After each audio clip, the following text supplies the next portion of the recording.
All right, guys, we're sitting in a 2019 Chevy Equinox. This is a 1.5 liter engine. We're going over how to reset the oil maintenance reminder light. First thing you're gonna do, turn it to the on position. Newer Chevys are kind of annoying with it. You're gonna have to press it once, and then once that comes up, you're gonna press and hold, and just keep holding. I might have waited too long. Sometimes it's real finicky. I don't know why they didn't just make it press it twice. Press it once and hold right after that. All right, we got it in the on position. We got our oil light. Go ahead and hit the check mark here. Now you're here, you're gonna scroll down, down, down. You're gonna find oil life right here.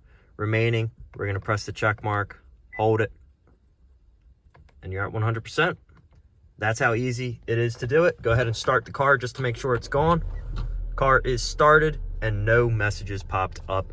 We are all good. That is how you do it on a 2019 Chevy Equinox. Hope this helped. Any questions, any issues, comment down below. I've got a whole playlist of other vehicles, so if you have other cars you're doing this for, check it out. Have a wonderful day.